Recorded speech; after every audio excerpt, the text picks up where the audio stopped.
do something you're very passionate about. People say you have to have a lot of passion for what you're doing, and it's totally true. And the reason is because it's so hard that if you don't, any rational person would give up. It's really hard, and you have to do it over a sustained period of time. So if you don't love it, if you're not having fun doing it, and you don't really love it, you're going to give up.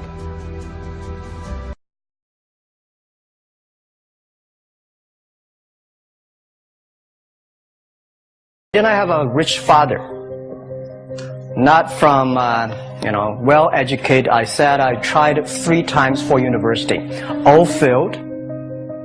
I applied for Harvard for 10 times, all failed. They don't even want to see me. And I think that is a normal life, right? And I believe that it was so difficult at that time. I was so frustrated.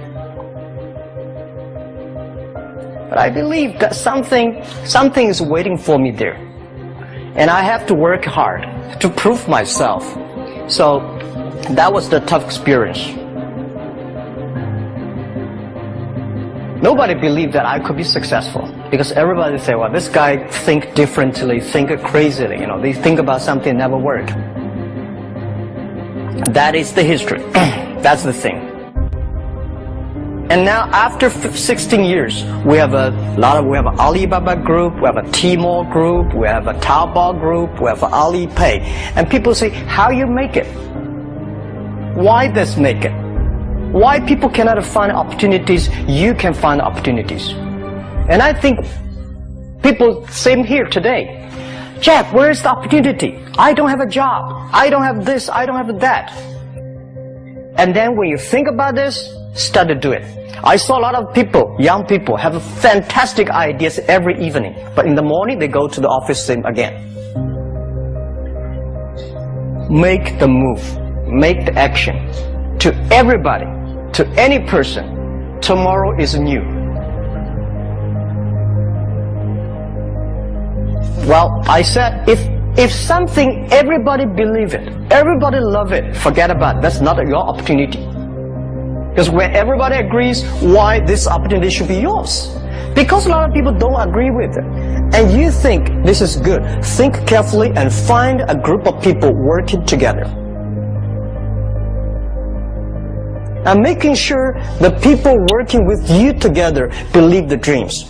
Whether investors believe it this or not, whether your friends believe it or not, whether your parents believe it or not, that's not important. You believe it, your team believe it, and work day and night on this. That's how the things happens. Don't complain. Let the other people complain. Those people complain, those people who fail. And do not always say, well, I don't have. Think about how you can make things different. Use your own brain to think. And believe one thing, this is also another last advice I want to give you. You have to work very hard, right? Either work for the others or work for yourself. And I choose the way, work for myself. But working for myself, that means working for the society. If you really want to work for yourself, think about the others.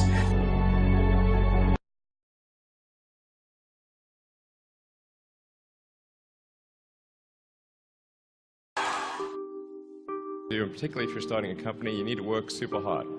So what does super hard mean? Well, when my brother and I were starting our first company, instead of getting an apartment, we just rented a small office and we slept on the couch. And we showered at the YMCA, and we're so hot up we had just one computer. So the website was up during the day, and I was coding at night.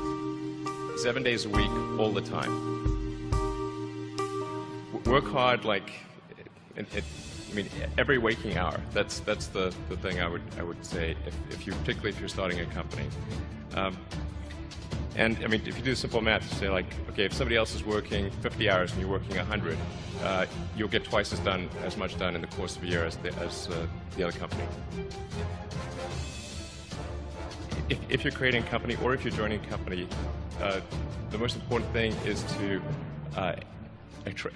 attract great people. So either join a group that's amazing, that you really respect, or if you're building a company, you've got to gather great people. I mean, all a company is a group of people that have gathered together to create a product or service. And so depending upon how talented and hardworking that group is, and the degree to which they're focused cohesively in a good direction, that will determine the success of the company. So do everything you can to gather great people if you're creating a company. Constantly seek criticism. A well thought out critique of whatever you're doing is as valuable as gold. And you should seek that from everyone you can, but particularly your friends. Usually your friends know what's wrong, but they don't want to tell you because they don't want to hurt you. So they'll say, oh, I would encourage my friends, so I'm not going to tell them what I think is wrong with this product. Yeah. It doesn't mean your friends are right, but very often they are right. And you at least want to listen very carefully to what they say. And to everyone, you're looking for, basically, you should take the approach that you're wrong. That you, the entrepreneur, are wrong. Your goal is to be less wrong. Don't just follow the trend. So you may have heard me say that it's good to think in terms of the physics approach for first principles, which is, rather than reasoning by analogy, you boil things down to the most fundamental truths you can imagine, and you reason up from there. This is a good way to figure out if something really makes sense, or if it's just what everybody else is doing. It's hard to think that way. You can't think that way about everything. It takes a lot of effort. But if you're trying to do something new, it's the best way to think. And that framework was developed by physicists to figure out counterintuitive things like quantum mechanics. So it's really a powerful method.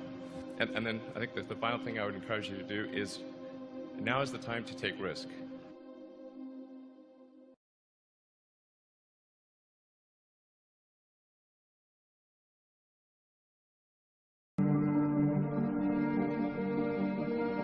When you're trying to do a startup company, or I think really anything in life, but you have to, as an entrepreneur, if you're gonna build a company, pick something you think is interesting, that has the intersection of genuinely creating real customer value, and then just stay right there and let the wave catch you. I first talked to my wife, who she had married a relatively stable, goofy, but still relatively stable person working at a Wall Street firm. I worked at a quantitative hedge fund. And this was a hard decision. And I was looking for the right framework in which to make that kind of important decision. And the right framework I found is a regret minimization framework. And so that's just a nerdy way of saying that you want to project yourself to age 80. And then think back over your life, and if you're 80, what are you want to minimize the number of regrets. But it was a very clear way for me to think about making that kind of life decision. And the way it helped was, I thought, okay, if I go do this thing and participate in this thing called the internet that I genuinely believe is going to be a big deal, and if I fail, am I going to regret having tried and failed? And I knew the answer to that was no. But I also knew that if I didn't try, that I would always regret that. Step by step, ferociously. Basically, you can't skip steps. You have to put one foot in front of the other. Things take time. There are no shortcuts. And but you want to do those steps with passion and ferocity.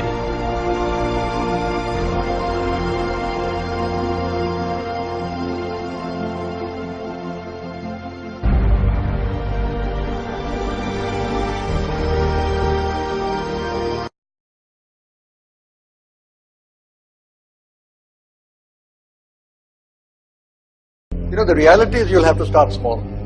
Like we started small.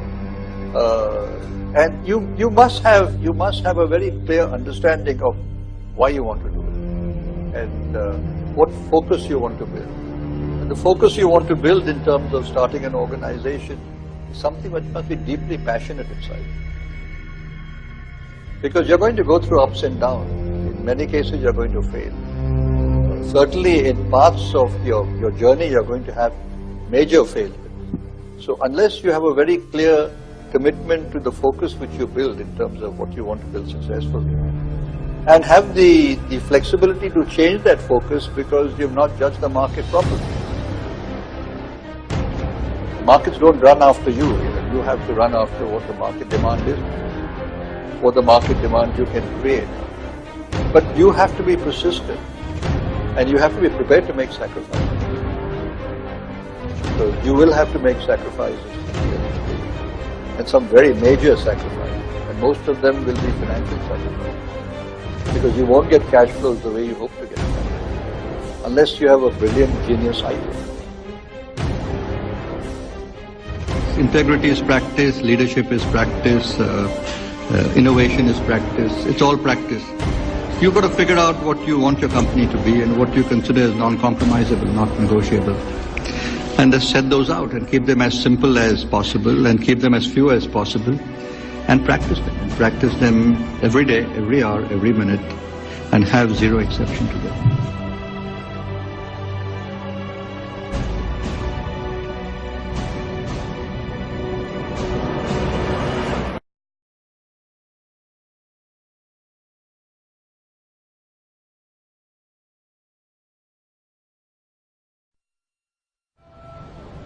Maybe it's my fault. Maybe I led you to believe it was easy when it wasn't. Maybe I made you think my highlights started at the free throw line and not in the gym. Maybe I made you think that every shot I took was a game winner. That my game was built on flash and not fire. Maybe it's my fault that you didn't see that failure gave me strength, that my pain was my motivation. Maybe I led you to believe that basketball was a God-given gift and not something I worked for every single day of my life.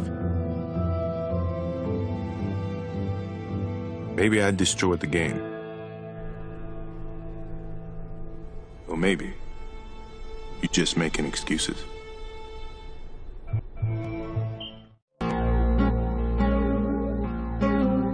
I've missed more than 9,000 shots in my career. I've lost almost 300 games. 26 times I've been trusted to take the game-winning shot and missed. I've failed over and over and over again in my life. And that is why I succeed.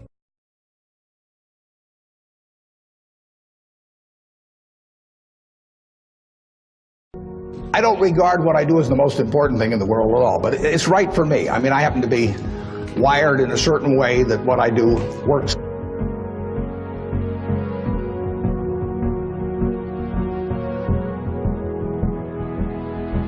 Well, I can certainly define happiness because that's what I am. I get to do what I like to do every single day of the year. I get to do it with people I like. Other than I tap dance to work, and it doesn't diminish. It's tremendous fun. So success is getting what you want, and happiness is wanting what you get. Well, I don't know which one applies in this case, but I do know that I wouldn't be doing anything else. I do advise you, when you go out to work, go to work for an organization that you admire, people you admire, because it'll turn you on. And not getting in your own way. As I say, everybody here has the ability, absolutely, to do anything I do and much beyond. And some of you will, and some of you won't. The ones that won't, it'll be because you get in your own way. It won't because the world doesn't allow you to. It will be because you don't allow yourself to.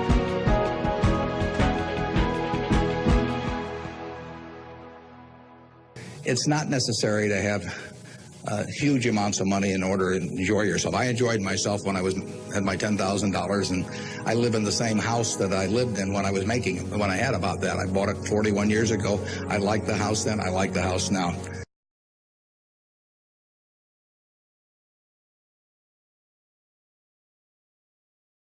There are no mistakes. There really aren't, because you have a supreme destiny. When you're in your little mind, in your little personality mind, where you're not centered, where you really don't know who you are, that you come from something greater and bigger, and that we really all are the same. When you don't know that, you get all flustered. You get stressed all the time, wanting something to be what it isn't. There is a supreme moment of destiny calling on your life.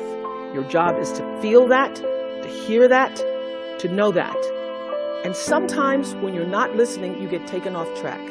You get in the wrong marriage, the wrong relationship, you take the wrong job.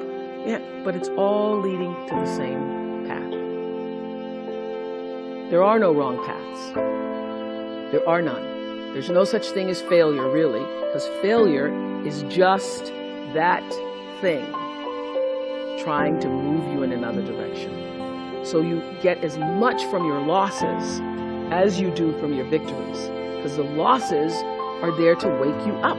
When you understand that, you don't allow yourself to be completely thrown by a grade or by a circumstance, because your life is bigger than any one experience.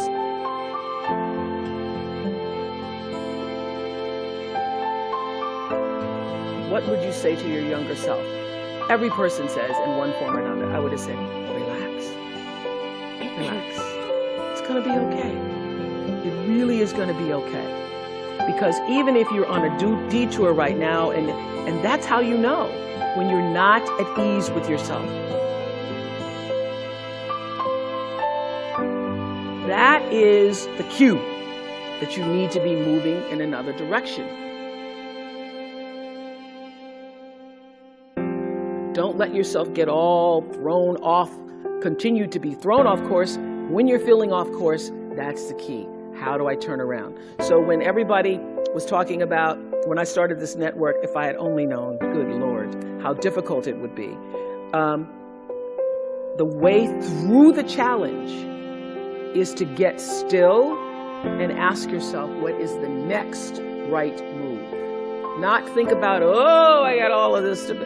What is the next right move? And then from that space, make the next right move and the next right move. And not to be overwhelmed by it, because you know your life is bigger than that one moment. You know you're not defined by what somebody says is a failure for you.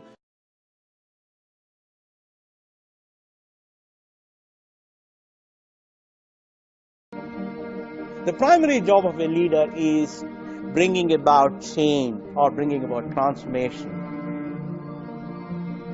Transformation, as you all know, is big-ticket progress. Progress is all about change. Transformation comes about because of transformation of the mindset of the people. We all have two instruments for progress. The first is the mind and the second is the mindset. To me, mind is the analytical engine that uses data to take appropriate decisions. On the other hand, mindset is the set of discrete conclusions that we have gathered from our experience over the years. Mind is what determines our aspirations, our confidence, our possibilities, and in short, our behavior. It was thrilling. There were lots of sacrifices we had to make. There were lots of difficulties on the way. But then we have the mindset that says every obstacle is an opportunity. Every sacrifice is a joy. Every responsibility is a sacred calling.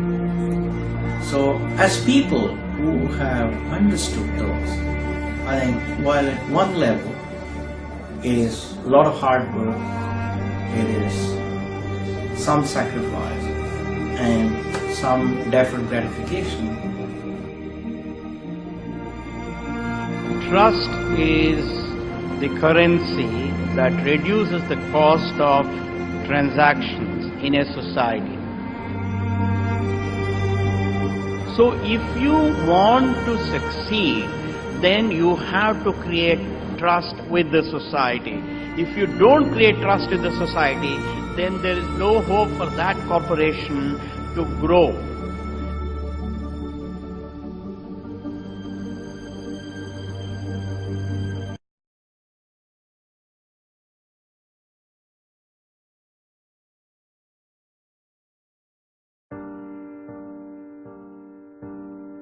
I was dyslexic. I had no understanding of schoolwork whatsoever. I certainly would have failed IQ tests. And you know, it's one of the reasons I left school when I was 15 years old. And if I'm not interested in something, you know, you know, I don't grasp it.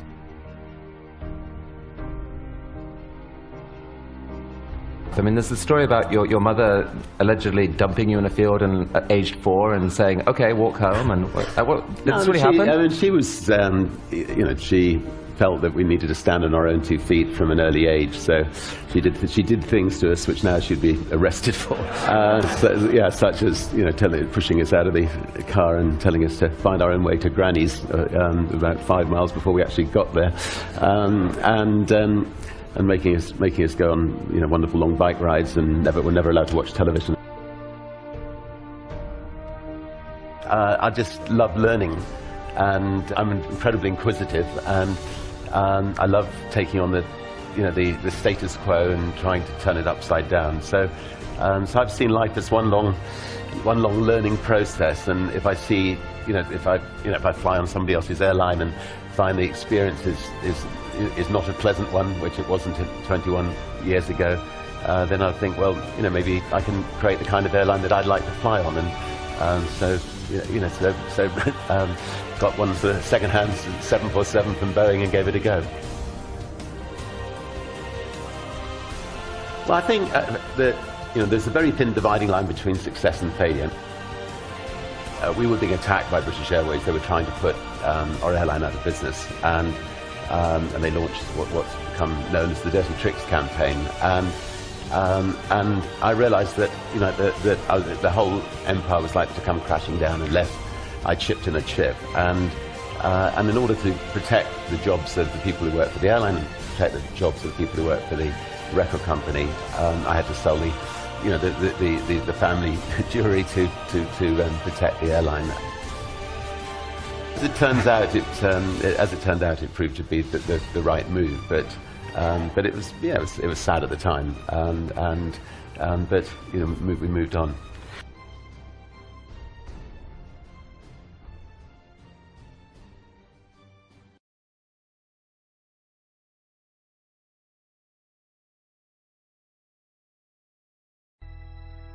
I didn't have a choice. I didn't have a choice.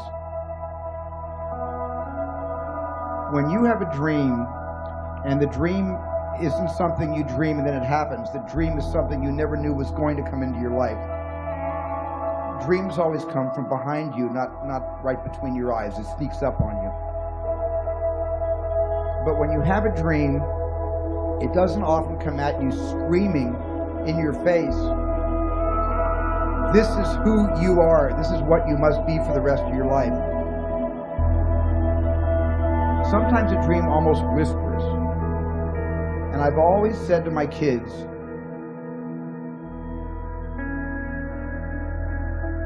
the hardest thing to listen to, your instincts, your human personal intuition, always whispers, it never shouts.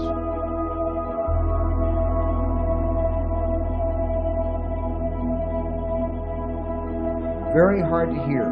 So you have to, every day of your lives, be ready to hear what whispers in your ear. It very rarely shouts.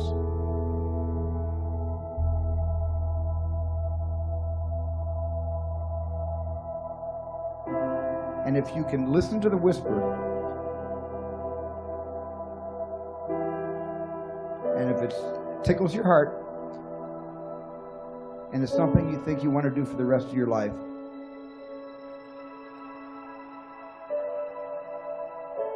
then that is going to be what you do for the rest of your life.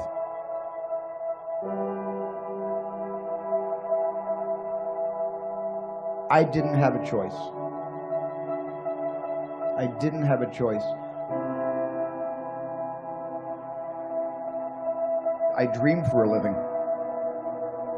Years later, I realized, well, that's exactly what I do. I dream for a living. This is what I've done all my life. This is what I wanted to do with my life.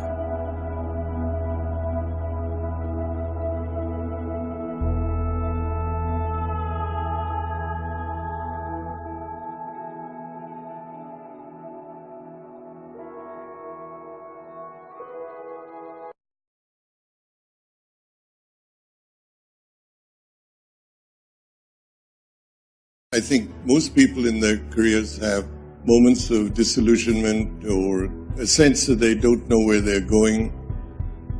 I think those moments of disillusionment hit all of us at any one time. A person that has not to face any difficulties, I think, ends up being a person that's an unreal person in the world because he doesn't know how to deal with difficulties. You look at the world around you. Where did Microsoft, where did Apple, where did Amazon, where did Google, where did Facebook come from? They came from ideas that people felt something could be done, where individuals started in garages, where ideas were born, and that they could make a difference. You, in the years ahead, are going to be leaders of this country and shaping the destiny of this country. In many ways, we have been critical of what has or has not happened in our country. How many times have you heard people say, this can't be done? Do not grow with a view that something can't be done and so should not be done. It's your job to remove those myths and to get things done. As you grow in your organization, you will find that you get lonelier and lonelier, and your decision is eventually a lonely decision. You should do what you believe is right. It may be the tougher decision, it may be the tougher option, but if deep inside you, you know that it's the right decision for the right reasons, not for the wrong reasons, then you should go ahead and take it. And I would hope that you look at being ethical and holding the value systems which you want this country to have. Your whole world is going to be learning and listening. Your success is going to be your humility. If you speak or sit next to a Nobel laureate, he never tells you that he won a Nobel Prize. Other people tell you. Let humility be your best defense. So as you go out into this world, you need to ask yourself why you're there. Are you there for money, or are you going because you really want to make a difference in the world by what you do? All of us, in our own ways, need to ask ourselves, are we doing something we feel proud of? Are we doing something that we feel is making a difference? Or do we bask in showing off our wealth or our prosperity or our well-being so that people can look up to us? If it's that, then I think we're wasting our lives. There are people that need our help, and if we've sent one poor person to school and seen that person prosper, it should give us a feeling of well-being. Much more than making our first million or billion, as the case might be. You need to give back to society some of the learning you have done, to do something for your country and for society. And you shouldn't merely consider yourself successful based on the prosperity you gain for yourself, but you should go home at night feeling satisfied if you have made a difference. That difference is something each one of us can make. We'll have failures and we've had frustrations, but it's a continued commitment that we have to the world around us, to ourselves and to the people of India.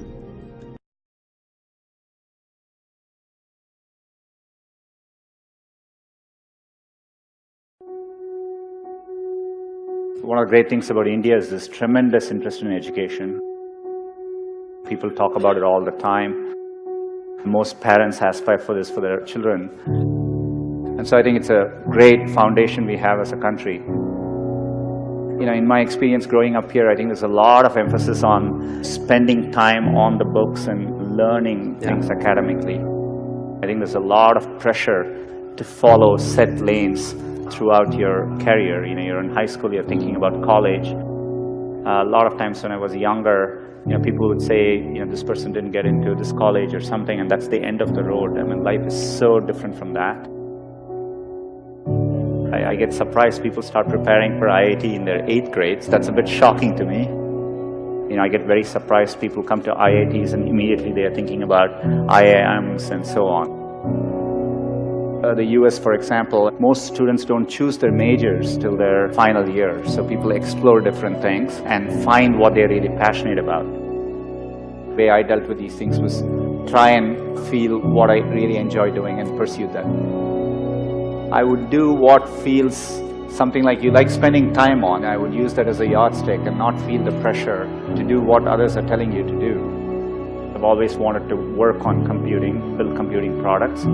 The thing which still keeps me going is the desire to build products which will be used by billions of users and makes a difference for them. And that's what I've been focused on. I mean, it doesn't need to be even in engineering. There are many, many different ways, and you will see this later in life. People do well from all walks of life. I think education needs to evolve and change just like with everything else. Getting into an elite institution doesn't guarantee success. It matters a lot, but it doesn't guarantee success. You know, I would like to see people value creativity, value experience of doing things, taking risks. It is important to be well-rounded.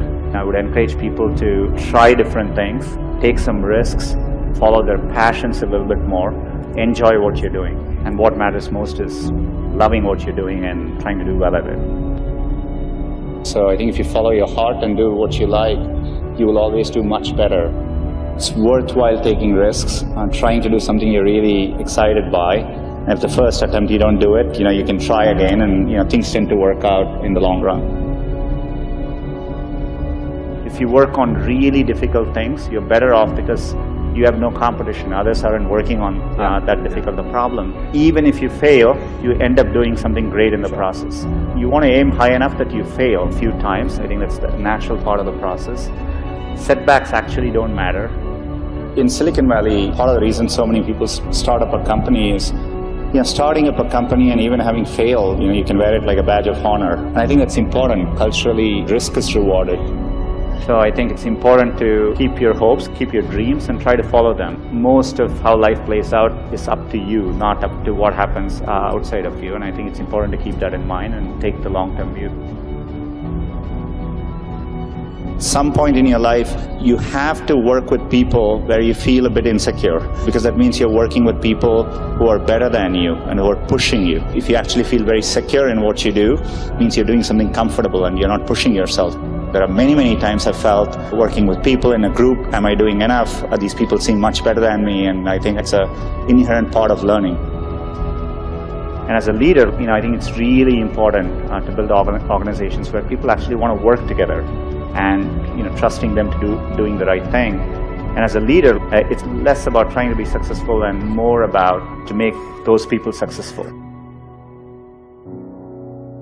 I'm absolutely, you know, with full certainty convinced that India will be a global player in the digital economy, and it'll be competitive with any country in the world.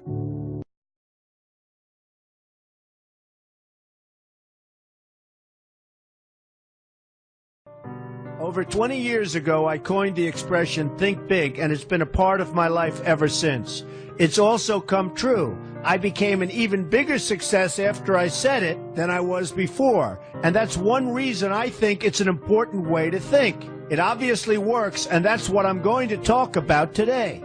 What I said exactly in my first book, The Art of the Deal, is as follows. I like thinking big. I always have. To me, it's very simple. If you're going to be thinking anyway, you might as well think big. That book was a bestseller, and it's considered a business classic at this point. But I never thought those words would become bestsellers in their own right. it's an interesting point that I'm famous for two very short statements. Think big and you're fired. But let's stick to the first one for today. And I'd suggest strongly that you pay attention so that you won't have to hear the second one. Thinking big starts with the details and grows from there. Because I'm a builder, I'm very aware of the importance of having a good foundation. You can't take chances in construction. You can't be haphazard and say, well, maybe this will work, maybe it won't, so let's try it and find out. Because a lot of people will be at risk. I have to know if something will work or not. Every inch has to be accounted for. In other words, thinking big starts with being thorough. So number one, be thorough. Don't count on happenstance to get you anywhere, because it won't. Number two, get a momentum going and keep your momentum going. You have to have big ideas, but you've got to have the energy to get them done, which can sometimes take a long time. If you don't have momentum, you will not have what it takes to get the job done. Patience alone isn't enough. I have a lawyer friend who used to refer to me as the reverse tornado who builds everything in his path. I always like that because it implies a lot of energy and a lot of momentum. And that's exactly what it takes to get anything done. So keep your momentum going. Number three, stay focused. You have to stay focused. The minute you lose focus, you will also be losing your momentum. They go together, and you will accomplish a lot more, even amazing things, if you make sure you keep these two things working together for you. I've seen very talented people literally go down the drain because they couldn't seem to keep their focus long enough to get anything done. In this day of multitasking, that can be a real challenge, but it's absolutely necessary. Ask yourself this question: what should I be thinking about right now? That simple question can restore your focus in no time at all. And your answer right now should be listening to Donald Trump. Number four, look at the solution, not the problem. This is very important if you ever want to learn to think big. And here's why. No matter what you do, you're bound to run into problems. It's just part of life, a part of business, a part of anything worth doing. If you let the problems get in your way, they'll become bigger than your idea was to begin with, and you will be a wipeout. No matter how bad things look, keep your focus on the solution, and you will be surprised how things can work out, and work out properly. One way I do this is to ask myself when confronting a possible problem, is this a blip or is this a catastrophe? A catastrophe is something like an earthquake, a tsunami, a war, and so forth, and a blip is everything else. Right away you'll have the right perspective and your equilibrium will be restored. So keep your focus on the solution. Number five, see opportunity for what it is, an opportunity. For example, why are you listening to me today? Curiosity? You like me? You don't like me? You want to learn? You have nothing else to do? You want to hear me tell you you're fired? I hope not. But whatever your reasons might be, they brought you to a good place to get involved and to learn. And that's an opportunity right there. People think that because I'm rich and famous that I know everything. I know a lot. But one thing I know is that I don't know everything. So I ask myself this question every day. What can I learn today that I didn't know before? And you know what? I learn something new every single day. That's a big reason for my success, and the same thing can apply to you. Take the time to see today as an opportunity, and you'll be surprised by what can come your way. Be open to new ideas, and you will be creating your own opportunities before too long. Number six, know everything you can about what you're doing. That's a good way to cover your bases. Another good way is to read the book Robert Kiyosaki and I have written together, Why We Want You to Be Rich. It's about covering your bases and knowing what's going on. I remember when some guys came in to meet with me about a great idea they had for an atrium for a building on Wall Street. It was a beautiful idea except for one thing. None of them had thought about how the building would be supported around this fabulous atrium. They didn't take into account the steel columns that were necessary to support a 72-story building. A very big and embarrassing oversight that could have been avoided if they'd taken the time to think about what they were doing. Don't let that happen to you. Know what you're doing first. Number 7, be lucky. Remember the old saying, the harder I work, the luckier I get. Well, it happens to be true. It works for me, and I've encountered some pretty big successes. But this goes along with something that's absolutely necessary for great success. Be passionate. You have to love what you're doing if you want to be successful at it.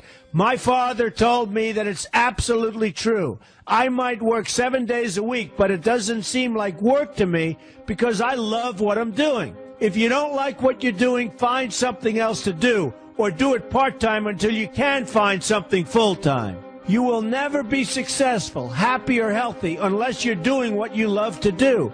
That's just the way it is. So give it some thought. In fact, give it a lot of thought. For example, if you're feeling frustrated, there are 2 ways to look at the situation. Frustration can mean that maybe you're expecting too much, or it can be an indication that you know you should be, or could be, doing more. Use frustration as a motivator. Use it to get where you want to go instead of staying where you don't want to be. But above all, be passionate. That's the fast track to success, no matter what your interests are. Number 8, see yourself as victorious. That can zap negativity immediately and put a positive spin on problems. I've gotten to the point where I see problems as challenges that I'll enjoy meeting and dealing with. My point here is that no matter what you do, you will encounter problems. Why not see them as challenges instead and know that you are more capable of dealing with them? That's positive thinking with a realistic slant. When I go into negotiations, I keep an open mind to what may happen. But I can tell you that there's already a done deal attitude on my part. I've already thought the process through to the extent that I know everything will be better off if they agree with what I've come up with because I've taken both sides into account. I enter the situation with a victorious attitude, and I've had enough victories to know that this attitude works. Use it. Number 9, be smart. Know that you have something unique to offer because you do use the tools that are provided for you and remain open to new ideas. That's being smart. That's also where innovation comes from. Being smart means you know how to use what you've got. That doesn't mean there's nothing left to learn, but it means that you will have the ability to learn and move forward with success. And success is very important. Success is what you want. Just be successful. Believe me, you'll be happier. I know people who have had very few real advantages in life, and yet they've managed to become giant successes. They figured out how to use what they had, not to dwell on what they didn't have. I'm convinced that everyone has something useful to offer, and if you apply yourself diligently, you'll find that you have what it takes to succeed, and you're going to be a lot happier for it. Number 10, above all, never give up. Never, never, never give up. The only time you will be a failure is if you quit trying. Only losers quit. The biggest losers in the world are quitters. Winners keep on going. So whatever you do, never give up. My father always used to harp, never give up, son, never give up. Don't ever quit. I never want to see you give up or quit. Well, my father was a smart guy, and I listened to him.